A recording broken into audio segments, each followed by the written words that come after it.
Michelle Prince, founder and CEO of Performance Publishing Group, making a difference one story at a time. We'll be shining the light on successful founders, entrepreneurs, business owners, and leaders that are getting results and making a difference. We'll talk about how they built their businesses, are creating movements, and leveraging the power of authority in their own lives. Be sure to stick around to the end of the show, and we'll reveal how you can be our next guest. Let's get started.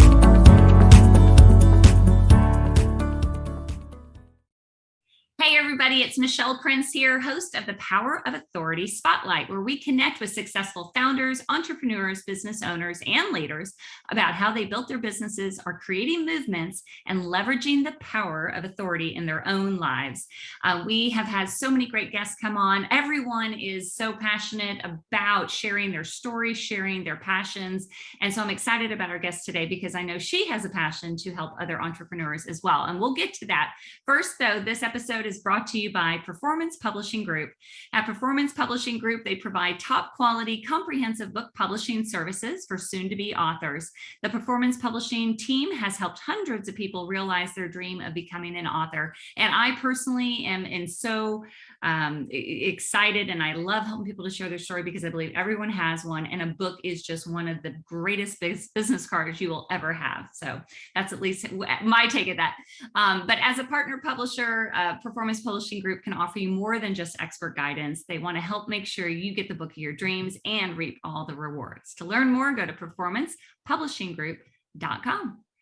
All right, well, let me give you a little background on our guest today, Shay Wheat. Shay is a certified event producer and creator of the popular programs such as the Powerful Event Process, the Ultimate Event Planner Certification Program, and CEO of Grace and Ease Productions.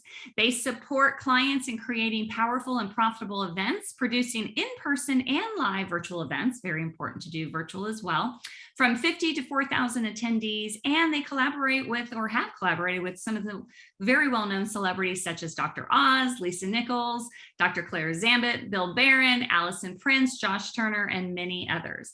They assist speak to sell clients to be extremely profitable with their events. Just recently, one client generated over $2.1 million in one virtual 3-day event.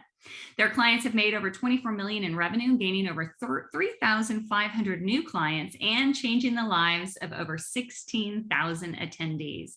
Their team handles all the planning, speaking, and sponsor support, as well as the production of virtual live and in-person events to create an experiential, revenue-generating, and exciting event for attendees. So that is so exciting, Shay. Thanks so much for joining us. Oh my gosh, I'm super excited to be here. Whew, that's a lot of stuff, isn't it? I know, right? Isn't it funny when you do a podcast, you're like hearing like, oh wait, is that my bio? Wow, there's a lot to that. But it's good stuff though, because clearly you're an expert at events. And so I want to know, tell us a little bit more about when you say events, what kind of events are you helping people with, and a little bit more about that service?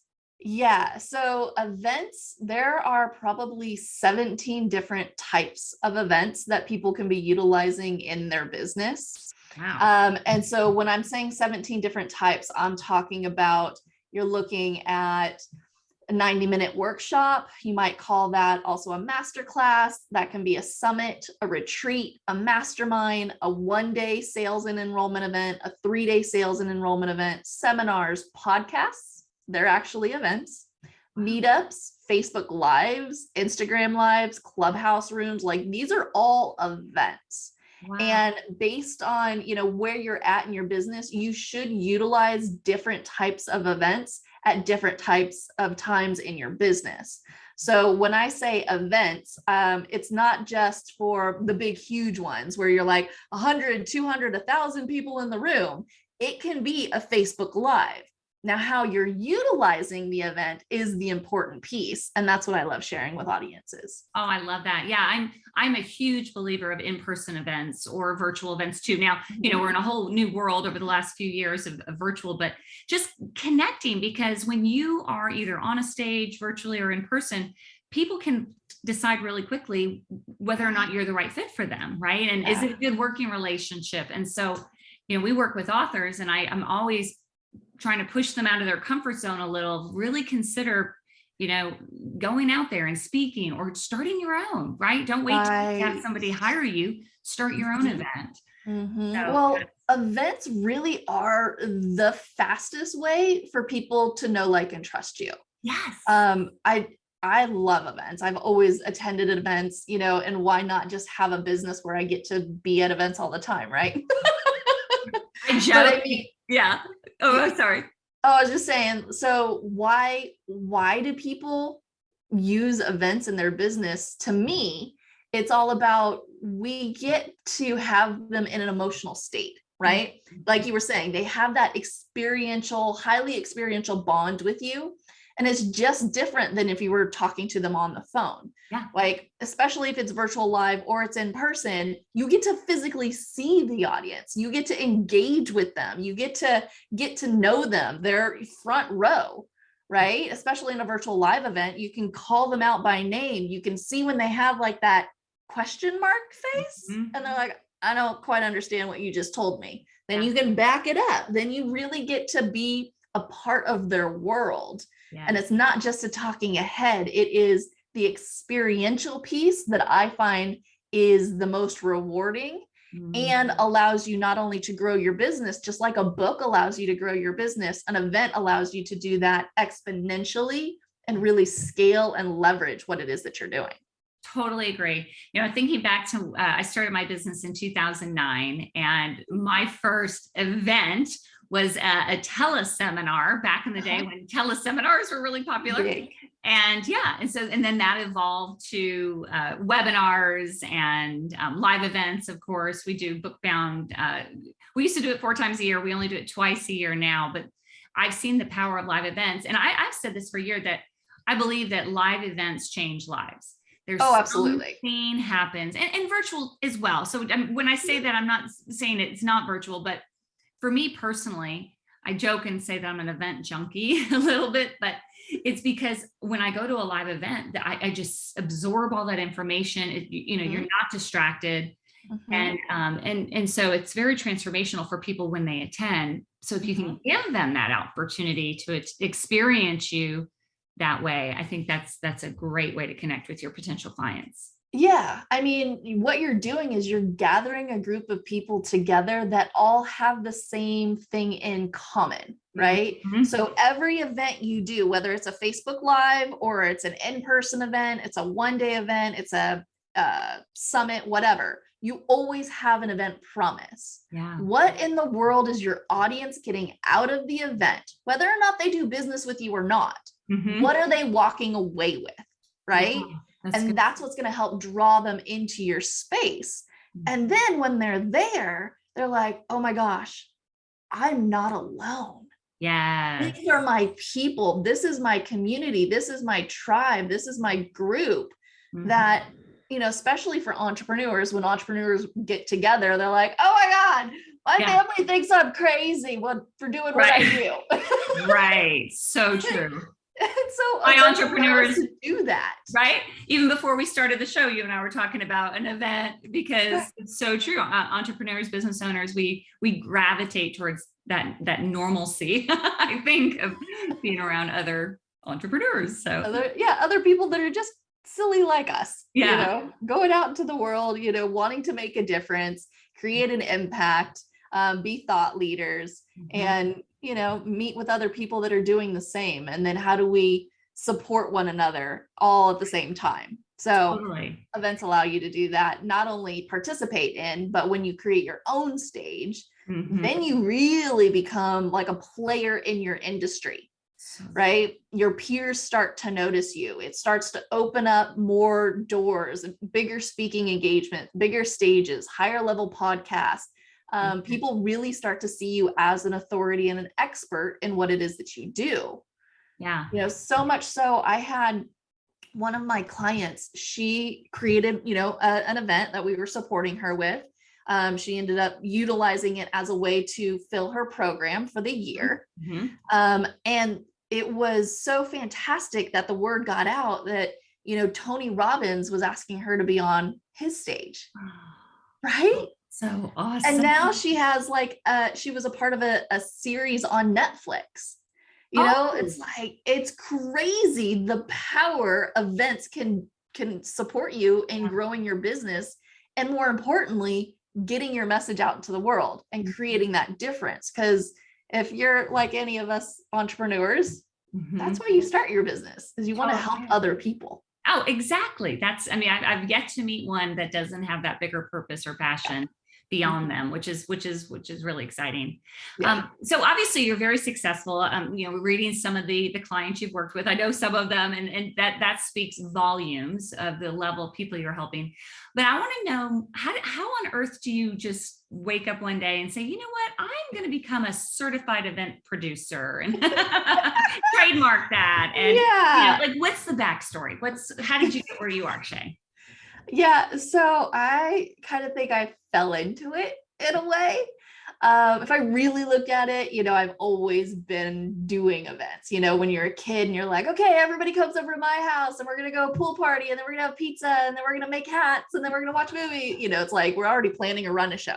But right. I was actually speaking on somebody else's stage.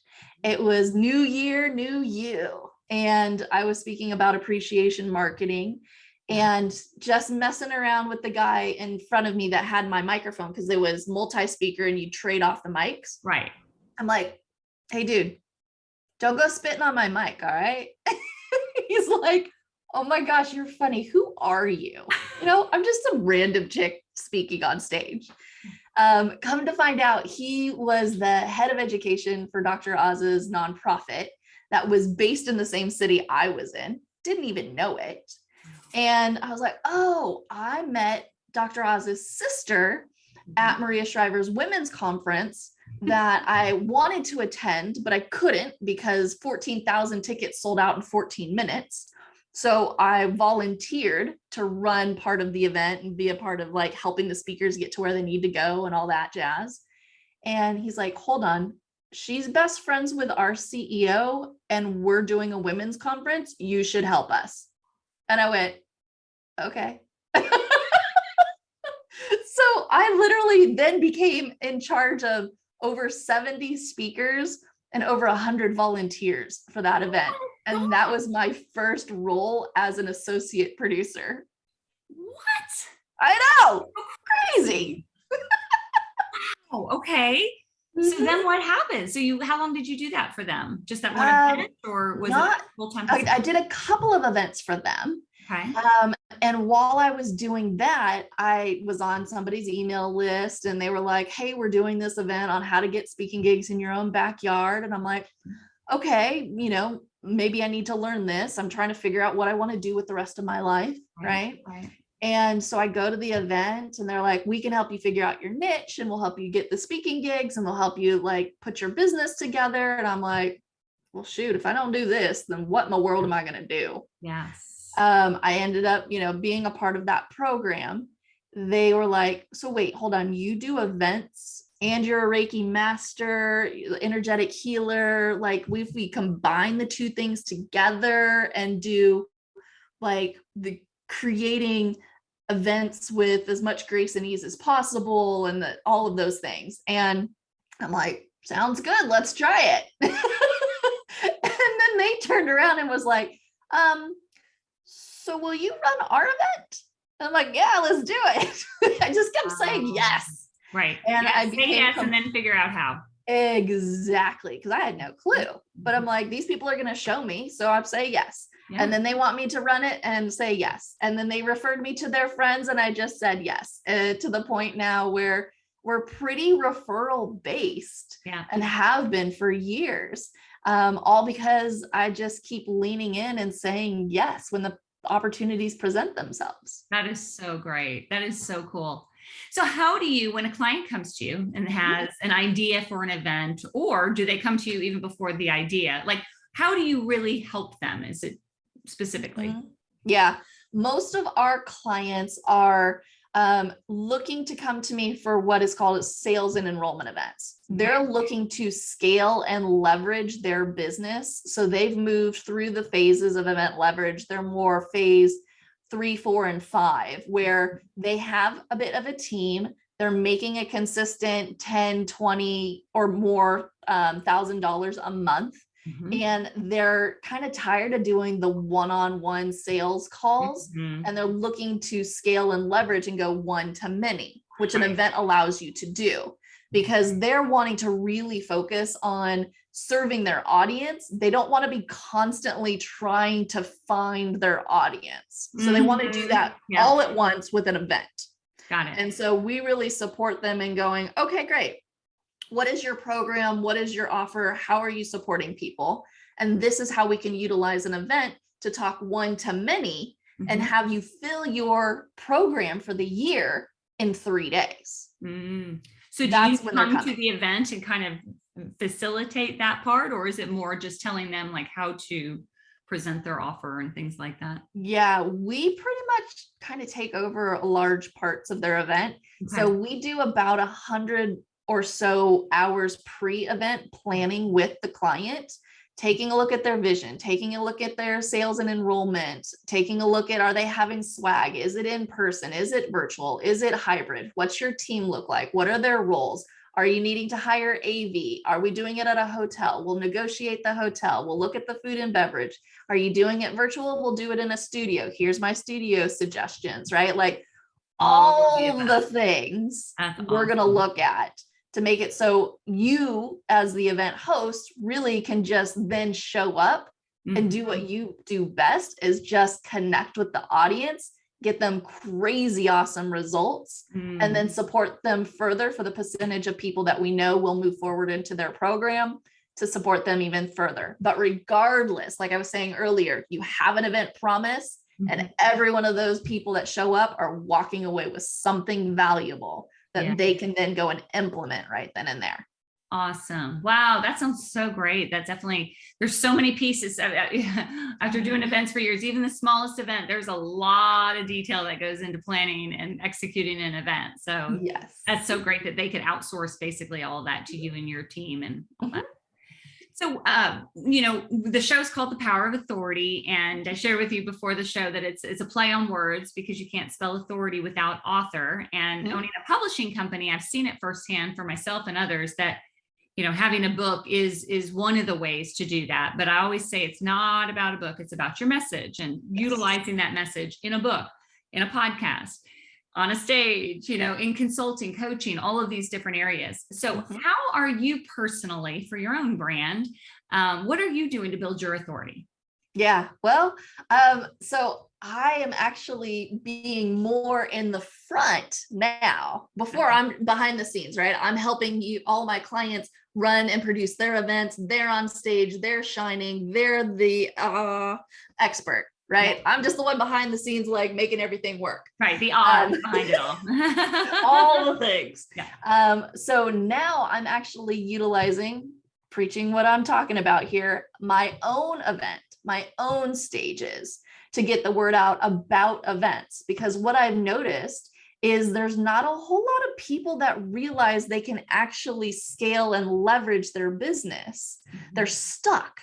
And they Mhm. don't realize that if you have an event that's actually planned properly, that you have the run a show that is, creates this arc and it creates this experience that takes them on a journey, takes your audience on a journey, that you can support them even more with an event. So I am actually, like, I just recently did my very first own summit. Great. Right? I know, so exciting. Oh, it was so much fun. I ended up interviewing 7 of my clients on how they utilize events to grow and scale their own businesses. Mhm. Love And it was a gamut of different types of industries. So I had people that are utilizing retreats. it. I Mhm. had people that are doing the 3-day sales and enrollment event, but their niche is women. I have an accountant, and he's an FCPA up in Canada. Okay. He's, because of events, his business grew like over 200% in the past 2 years because of the events that we're supporting him with. And That's his so cool. team grew so much too. But it just makes it so he can actually impact the audience a lot more. Mhm. I had somebody on there that was, somebody that does content somebody that helps you create your programs. So I just had like the gamut of clients to showcase. You don't have to be just a coach. Yep. I've got people that are in health and wellness. Personal development, business strategy, business coaches, a whole bunch of different types of industries that can utilize events to grow their business. Yes. And because I know when you're supposed to use events for certain types of where you're at in your business, a summit, if you're looking to do a summit, that's a lead gen opportunity for you. Yes. So we were able to grow our audience over 400 people because of the summit. Yeah. Oh, that's so awesome. Yeah. Leveraging other people's lists is, but their audience, but you're providing value. So it's a win-win-win for everybody when it's a collective, bringing a collective group together and everyone's marketing it and all of that. So, well, that's fantastic. Cause I believe no matter what your business is, no matter what you do, even if you work in corporate America, you need to be building your own brand. And, and it sounds like you and I share a lot of very similar beliefs on helping people to kind of get out there. You do it through events. I do it through books. I don't think it's one or the other. I think it's no. Because I think in order you to get on a absolutely stage, use both. Yeah. And that's what I tell people. A lot of people who come to us want to be, my background's with Zig Ziglar and I still do a lot with his organization. And so people come a lot wanting to learn how to speak and get out there and be paid to speak. And there's many ways to get to that same stage, but in my opinion, one of the easiest ways is to have a book so that you can get up there, but then having an offer of some sort to bring them into your community, and whether that be a webinar, a seminar, what have you. So I love it. We think so much alike, but we complement each other. You do it one way, I do it another. So that's really cool. Well, I mean, a book allows you to open the door for a lot of opportunities, right? And I've seen people take their book and do tour stops, right? So like take their book and then just go from different cities. Maybe they want to, a part of their business plan is, to travel. And so they want to go to New Orleans, or they want to go to Vegas, or they want to go to Colorado or wherever. And they just plan an event in those locations. So if you were talking to like your tax and accounting person, they'd probably be like, well, it's a business write-off if you're doing business there, right? Obviously you'd have to talk to those people about those things. I'm not an expert in that, but you can then, have new people all over the country that you're now supporting because of the book. And the book opens the door for you to then take the learning further. And that's where the event comes in, is you're bringing in the audience, because you can only do so much in a book. Right? Yeah. And not everybody likes to read. So what you can't just keep that content in one format. You have to get it out. Right. So that's right. Repurposing what it is that you're doing. One of my clients on the summit was talking about that. If you are on a podcast or you have a book, you then take that information and you repurpose it. If you host an event, you now have so much content that comes out of a 3-day event. You can repurpose it for probably a couple of years. Right? Oh, easy. Easy. You take your book and it's got however many chapters. You now have that many different talks that you can do on other people's stages. So there's so many ways that you can utilize what we were both doing to support and reaching your ideal audience and helping them get their breakthroughs. Absolutely. I love it. We're running short on time, but I have to ask this last question, because doing events myself and from others who I know have been putting events on for years, the hardest part of any live event or any virtual event is, forgive my, what we used to call butts and seats, right? or however you want to say it. But getting people to the event is sometimes the hardest part of an event. So how do you, for those listening who are thinking about, what are some tips of them, advice, don't do this, do this kind of things could you give to people who are thinking about doing an event? I was just doing a VIP day with a client of mine. And one of the things we were going through is, how are we planning to actually fill the room? So what we look at is actually creating a ticket map. Mhm. And so we are literally mapping out all the ways that you will fill the room. Okay. Right. So if you were to take, a document or a spreadsheet or what have you, and put in a couple of different columns, the Mhm. first column is the opportunity or the ticket source. Okay. All the ways that you're going to reach your audience, whether this be going back to your clients, your current clients and your past clients, Mhm. your email list. Are you going to do webinars? Are you going to do speaker sponsorships? Are you doing referrals? Are you doing product sales, speaking engagement, joint venture partner calls, strategic networking? Like, what are all the different ways that you plan on filling the room? Bring a friend campaigns, whatever it is. Okay. Then the next column is going to be, what is the anticipated number of prospects that will be in the room for that, let's say, speaking gig? Okay. After that is going to be, the next column is your anticipated conversion. How many people actually convert to get a ticket? Then you've got your projected ticket sales. Mhm. And then from there, if you're going to do a bring a friend or what have you, and then you add up all of the tickets from all the different opportunities. Love it. So now you have a roadmap, a ticket map that you can then go implement. It's not just like throwing spaghetti up against the wall and hoping that people show up. And that's what I've seen happen for a lot of people. And they go, well, if I just send an email out, I've got, 12,000 people on my email list. Shouldn't they all get a thing and a ticket? No, because now you're looking at who's actually opening it. And when they actually open it, then who's going to click on it? And when they actually click on it, are they going to get a ticket, right? There's a number of different factors that come into play. Yes. So we look at all of the stats. We look at what's working. We look at, is a challenge hot right now, or a summit or a webinar, or how do your people like to receive information? That comes into play too. I love it. Yeah, that's so important, because I know so many people who have lost their shirts on live events. Yeah. They didn't think through a strategy and just thought, it's kind of like, if you build it, they will come.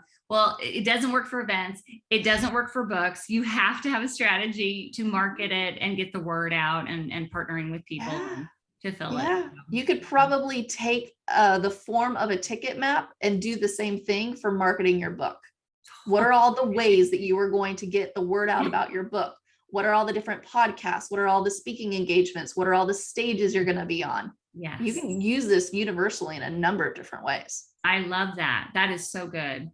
Well, gosh, I really could keep talking to you, but I know we've got to wrap this up. But thank you so much for joining and giving all this great information. Is there one last piece of advice or tip that you want to leave the audience with? Definitely make sure you realize what phase of event leverage you're actually in your business right now. Depending on where you're at, you're going to be utilizing different types of events in that phase. So what I would love to do is, give your audience my free gift of the 5 phases of event leverage. And in there, I've got, like a whole little flow chart, and you can answer a couple of questions. It's going to tell you what phase you're in. And then it's also going to tell you how to move through the phases to get to the point where you go, okay, I understand now. I have the income. I've got the team. I've been able to do all of these smaller types of events. Now I'm ready for a 1-day event or a 3-day event in order to continue to scale and leverage my business. So I'd love to give that to your audience. Thank you. How do they get that? They simply go to 5phases.info, and that's spelling out the word 5, F-I-V-E, phases with an S.info/authority. And that's the best way for them to go ahead and pick up that downloadable, open it up, go through the different phases. And it doesn't take long to go through the phases once you know where you're at. Because then you just focus on, I'm in phase 1. This is how I get to phase 2. I'm in phase 2. This is how I get to phase 3. And don't do like the squirrel moments. I love it. I love it. No spaghetti on the wall for sure. Yes. Yes. All right. Well, thank you again, Shay, for joining us. Thank you so much. It's been so fun. All right. That's it, everyone, for the Power of Authority Spotlight. We will see you next time. Thanks so much.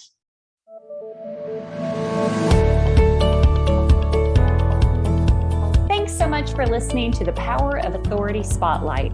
If you are a successful founder, entrepreneur, business owner, or leader that's getting results and making a difference, and you'd like to be on this program, please visit performancepublishinggroup.com/podcast to apply. That's performancepublishinggroup.com/podcast. Also, if you got something out of this interview, please share this episode. Just do a quick screenshot with your phone and text it to a friend or post it on the socials. If you know someone that would be a great guest, tag them on social media to let them know about the show and include the hashtag #ThePowerOfAuthoritySpotlight. I love seeing your posts and guest suggestions. We are regularly putting out new episodes and content, so make sure you don't miss any episodes by subscribing. Your thumbs up, ratings, and reviews go a long way to help promote the show and mean a lot to me and my team. Want to know more? Go to our websites, performancepublishinggroup.com or michelleprince.com, and follow me on LinkedIn, Facebook, and Instagram. Thanks so much for listening, and we'll see you next time.